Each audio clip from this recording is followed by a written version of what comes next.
Hi everyone, welcome back to Homegrown Chef. I'm your host, Chef Ed Villarreal, and today we are at Godai Sushi with the owner and executive chef, Chef Goro. Goro, pleasure to meet you, sir. It's an honor to meet you, Chef Ed. So tell me, how did you end up here in San Antonio? What brought you to San Antonio? You know, what made you come here to do sushi? Well, to make a very long story short, I didn't come to San Antonio to be in the restaurant industry.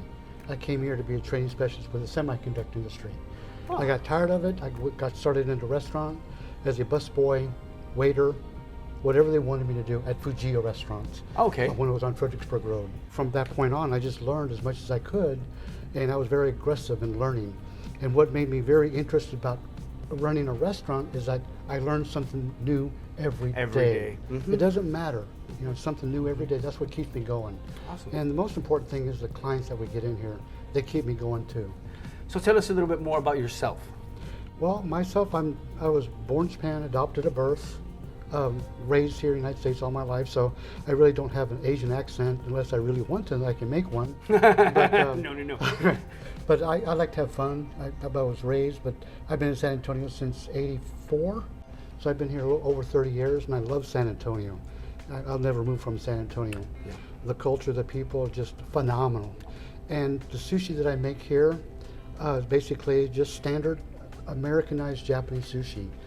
I can make traditional sushi if needed be. I do have those clients that come in here, and I'll be hosting some dinners later on in the year to produce those kind of dinners. Wonderful. And beautiful. And I'm looking for some help, Chef Ed. Hint, hint. Fantastic. And hopefully I can learn a lot from you. And we brought something you've never seen or used before, which was the hoja santa, right? Correct. I've never seen it, I've never used it. Good, and it looks delicious. I can't wait to use it. All the sushi that I make here, a lot of them are inspired by clientele or the mood that we're in. Some clients will tell me, do this, and I'll come up with something creative for them. Such as, I'm going to go with the Longhorn roll. Some people call it the UT roll. And basically it's a roll that has salmon, tuna, cream cheese inside, and it's wrapped with shrimp and avocado and topped with tempura crunchy, shredded crab, and spicy mayonnaise. And that's what the Longhorn roll came about. And that's the most popular roll that I sell here at the restaurant. The next roll is another one, it's called A&M roll, or the Aggie roll. Basically it's avocado, shrimp tempura inside, outside shredded crab, and that's our UT, or our Aggie roll. So there's a lot of different rolls on my menu. A lot of standard rolls like California rolls, tekamaki, which is a tuna roll, cucumber roll, kapamaki. So there's a lot of variety on my menu. Okay, back in '88, I was, like I said, was a busboy waiter. I did whatever they wanted me to do, and I did it. And one day I asked Junko-san, who was my teacher, let me learn how to make sushi. So she eventually taught me to learn how to make sushi. So one day I was standing behind the sushi bar, and she allowed me to work one lunch shift, which is a very slow shift. Thank goodness for that. And there's always these two ladies that walked in. They're about my age, and they're both really cute, and they were single, and I was single at the time. And they say, Goro, they looked up at me and says, Goro, can you do me a favor? Can you do us a favor? What's that? Make us a special roll. By all means, I'll make you a special roll. I was shy back then. My face turned red, so I said, let's do one. So I made a roll. It's called the 3-fish roll, and on my menu it's called the samurai roll. It has tuna, yellowtail salmon, green onions, masago, cucumber, and avocado inside. And it's wrapped with seaweed on the outside, and I chop it up to 5 slices, and I dab a little bit of sriracha on each sauce, on each piece of sushi. And after that, they just, every time they came in, they loved that roll. So that's what inspired me to make that roll, because these two young ladies I had a crush on. but it was a lot of fun. You know, one thing that I tell people at the sushi bar, I do a lot of talking, is there's a 3-letter word associated with everything that you do in life.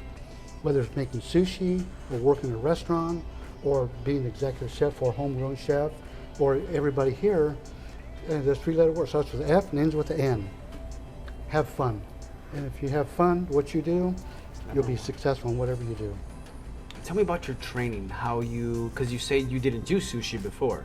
Correct. So you started off at Fujiya, busser. Yes. I can remember starting off a long time ago as a dishwasher, so I can totally relate. So how did your training come about with the sushi? The way I was trained and the way they do it in Japan, which I was trained by, but nowadays it's different, is called on an apprenticeship program. Basically, you go into a sushi bar, you want to learn how to make sushi, but you never ask the owner. You're going to do all the grub work, meaning wash dishes, scrub floors. All the remedial, you're gonna earn it. You're gonna earn what you're gonna make, and it takes years to do this. But during this time of training, that you think is training, you never ask questions. It's all by observing what the chef does, or they call him Itamaya-san, who's a master / owner of the restaurant. So you watch them make the sushi. That's how you learn. The reason they do that is because they want to make sure that you can handle the job that they hired you for. They don't want to see any negative face, especially in the front of the house, especially making sushi. If you show any negativity, you're not going to be doing that work. You may not have a job. And that's what I mean by apprenticeship programs. But those are beautiful stories. Those are stories that I think it's sad to say that the new guys won't go through.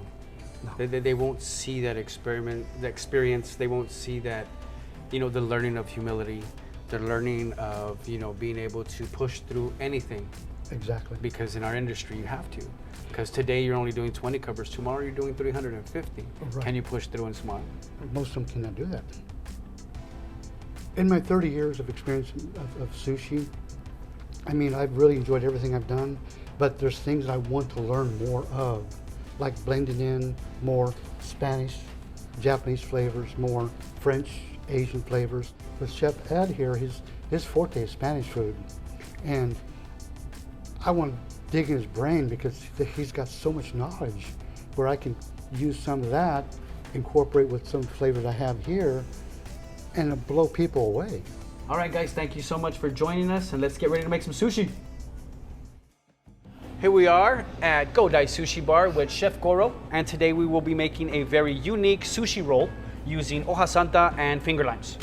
So here are your finger limes with, of course, lime caviar. I wanted to really take these and use these for that acidic flavor in the background. Those are beautiful. Right. Yeah, I think they're gorgeous. It's look like little drops of caviar. Oh, right. Well, when we used it before, when I first experienced this ingredient, that's exactly what we called it. We called it lime caviar, and we were topping ceviche nachos with it. Oh. Everyone got a little bit.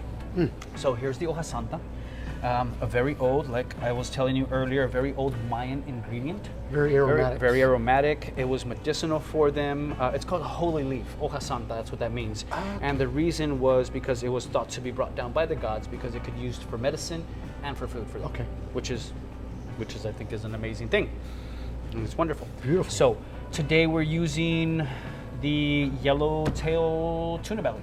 Yeah, yellowtail belly. Yellowtail belly, fantastic. Now, when it comes to sushi rolls, I've never made a sushi roll in my life, so you are going to guide me through it, so I can make my very first sushi roll.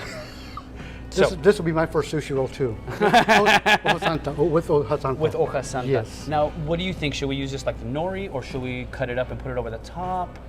I would recommend that we roll the rice in the hoja santa. Okay. With the fish. Okay. With the different aromatics. Cool. Okay. You grab this. I got some more slices right here cut up already. And when we use this, I always take out that big center stem. Okay. The rest of the leaf is beautiful, but I do take out that little center stem. For the chewiness. Yes. Very good. Probably with bitterness too. Yeah, it's just not as nice as everything else about the leaf. Okay. So now, is this width okay? Perfect. It's Okay. perfect width. Good. Now the rice that we're going to be using is going to be a vinegar rice. A vinegar rice. Yeah, but I did not put a whole lot of vinegar because I knew we were trying something different. Okay. So it's not heavily vinegar. So we're not going to destroy the flavors of what you brought here. Okay, fantastic. Okay. So the first thing is very basic. I always use the inside of the leaf. To give the big color on the outside, right? Correct. Good. Then try to make it evenly on the sides. Okay. Okay. And you can make it wet. And when we cut it, we can trim it also. Okay. So first thing you want to wet your hand up a little bit, not too heavy. And then a lot of people make a mistake when they make sushi the first time. They put too much water in the hand. So when they put too much water in the rice, it just falls apart. Ah, okay. The stickiness goes away. So all you want is just looks like a sheen. Okay. Okay. Then grab enough rice for maybe half a cup of rice, about this much. Okay, don't squeeze it, just in your hand. Okay. Then we're gonna lay it on top, like this. All we're gonna do is spread it out. Okay. There you go. Perfect, look at that. Okay, good. There it is. Good. Good. Okay, you're a sushi chef now. See that? I'm a sushi chef now. Awesome, he is a sushi chef. And this is the yellowtail belly. Okay. You can see the fat on it. That's all the shear going on right there. That's beautiful. That's what I'm always after, fat. Yeah, this is the best part of the hamachi, best part of any fish. Oh yeah. Any fish. And we're just going to cut in a little bit of strips here. Let me cut your strips for you too, Please. Chef. Fantastic. Okay, got it. We're going to lay it across. Now, we do everything dead center? Yes. Okay. Then I guess we can put some of the finger lime. Or you want to wait till? What other vegetable do we have? Cucumber, avocado. Yeah, let's do the cucumber. Okay. Let's definitely do avocado. Do you have any fresh cilantro? Yes. That would be fantastic. Okay, let me go get some real quick. Good. And I'm assuming we're just going to lay this right next to it, correct? Correct. Okay. And we have, now we're adding the cilantro, right? Yes. So we're going to get the cilantro. It's beautiful. Oh, such a fresh cilantro. Don't forget, guys, everything that you see here on our ingredients, you should be able to get with SA Produce Box. Get online, order your box, the Homegrown Chef box. Chef, where are you picking up all your produce? All my 100% of my produce comes from a great company, local company called Unifresh. Unifresh. And they have the freshest produce of anybody I've ever used. I have to agree. Good. Okay, so we've got our cilantro in. Now, what do you recommend on top of this? I've gotten this far. The coconut. I do want to add coconut to Let's this. add coconut right now then. On the inside? Yes. Okay, awesome. Definitely. Awesome. Yeah, anything Now- that goes inside the roll, you get all the flavors. Sometimes when you put stuff on top of the roll, you don't get the flavor. Okay, because cool. it falls Now, off or- being taught the way I was taught, I'm a big garnisher. So my ideas would have been cilantro over the top, coconut over the top, but you're telling me that include it on the inside Yes. to really put the flavor down. Yes. Fantastic. Okay, so we're gonna add a little lime caviar to the inside then too. Okay. Great. I think our flavor profile is gonna be very Latin. Very Latin. Lime and fish, very ceviche almost. Yes. That's why, as we've been sitting and we've been talking about things, my brain has been going crazy about rice. Being a brown boy that I am, being a Mexican that I am, rice is our life, and we have several different variations of rice. We do the basic Mexican rice. We do arroz con gandules. You know what I mean? I've done Spanish-style risottos. You know what I mean? And my question was, could we incorporate those type of flavors into a sushi roll? As long as the rice is sticky, we can do it. Definitely. That's really going to change. And what you mentioned earlier was a saffron rice. Oh yeah, definitely a saffron rice. That will be. Saffron Now- and shrimp, almost like a bouilla-based sushi roll. Oh, that sounds fantastic. That'd be Oh, amazing. I'm Okay, ready. so how are we doing this? Okay, what you do now, just grab the bottom edge. Mhm. Okay, bottom edge of the leaf. Then you use your fingers on this side, and you hold everything together like this. Okay. And then you just take the edge of the leaf over. Okay. Then you, instead of pushing down, you push out. So you're pushing outwards like this. 1, 2. Okay. And that's how you do that. Okay. That's how you make roll. Then you take your makisu, and this is called the makisu, which is used to make the roll or to shape the roll. Okay. Okay. Just take the flat part of it like this, and just push down. Look, not push down, but then use your hands like this. Oh, okay. We're And compressing then it. We're compressing it, and Okay. like we talked about before, height. We Okay. get the Okay. height, You so keep we bringing go- it up a little. Bring it Okay. up like this, Okay. and it's like that. Oh, nice. Look at that. Oh, nice. It's not You bad. are full-fledged sushi chef. And here's a plate for you here. So now we're getting ready to plate up the roll. Yes. Okay. So good. Now, what do you have to garnish with? I see the spicy mayonnaise. I see sriracha. Sriracha. I have a ponzu sauce, which is a citrus soy sauce. Oh, that's and usually we just drizzle on top. That's an ancient Japanese secret. Calcon. Okay, so now how many slices should we get out of here? Finger thick? I would probably, on this size right here, I would probably do 5 to 6 slices. Probably just to be safe because this one may fall apart. Right. So I would do 5 slices. 5 slices. 5 slices out.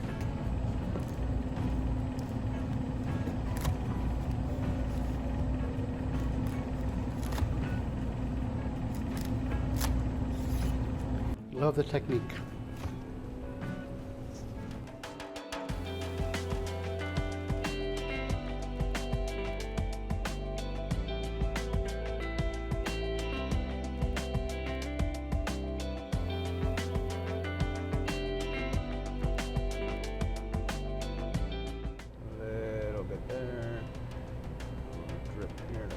Did you want to put something sweet on there or not? I think that would be fantastic. You have something sweet? Everybody loves eel sauce. Oh God, yes. Who doesn't?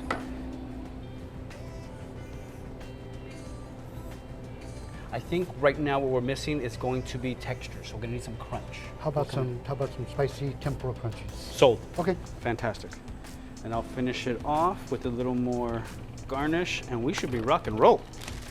Would you like a little bit of heat to that too? Like dice some jalapenos in here, or you think that's gonna be enough? I think the spicy mayonnaise and the sriracha should be okay. Okay.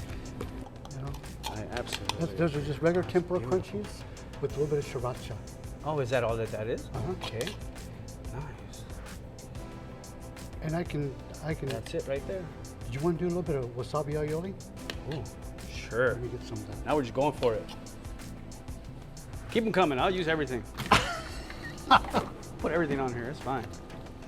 A little more lime caviar. Usually when we start being creative with different rolls with different ingredients, seaweed's always a natural thing to use. But if you have something like osanta or something that you can use as a rolling instead of the seaweed, use that. Then create from that part on. Nice. Which is what we did here. Rather than use the nori, we used the okasanta. Exactly. Fantastic. That way you'll get the full flavor. Oh, wait. Of course, because I'm me, gotta feature our cilantro. That looks utterly amazing. Yeah, we feature our cilantro. And if we had our things going on, we would be dropping like purple cabbage on it with all kinds of stuff. I have lots of fun. And don't forget, we got that coconut on the inside too. Yes. So we'll drop a little bit more to accent here. Look at that. And there we have it, Goro. That's our sushi roll right there. That looks amazing. It is a yellowfin tuna belly, yellowfin tuna belly in hoja santa with these tempura crispies, sriracha aioli, fresh sriracha, citrus soy ponzu made here in-house at Godai, fresh chives, a little bit of coconut shred, and lime caviar. So. And wasabi aioli. And the wasabi aioli. Mm-hmm. And the wasabi aioli. Now for the exciting part, we get to taste this bad boy. Now I would really like, since you're the sushi guy, I want you to try it first. I want you to try it and you tell me what you think. Two things. Can I ask you two things? Sure. Is there such thing as smell-o-vision and taste-o-vision? I've clearly said that so many times. I wish there was, guys, because y'all would love it. Oh, it's going to be. Go ahead, give it a shot.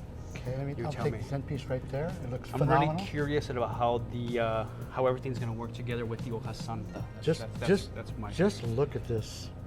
Looks phenomenal. Looks very tasty, delicious. Okay, here we go. Ready?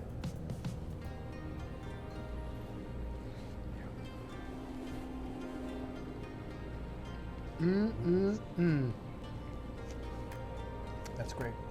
That's phenomenal. Now for me, it's good. I get the fish, I get the coconut, which has that sweetness, I get the crunch. Everything's fantastic. I got those osante, I got the coconut, I got the fish, I got the cilantro. God, Oh my God, that's as we call it in the sushi flavor world, flavor town right there. good. I mean, this is probably one of the most flavorful roll I've ever tasted. Thank you. It's wonderful. I appreciate that very much. Thank you. Oh, Thank you so much, Chef, for having us out here. it was awesome. Thank you. Don't forget, guys, Godai Sushi Bar, Chef Goro, our sushi man here in San Antonio. Thank you so much for watching Homegrown Chef, and don't forget to catch the next episode. Homegrown Chef.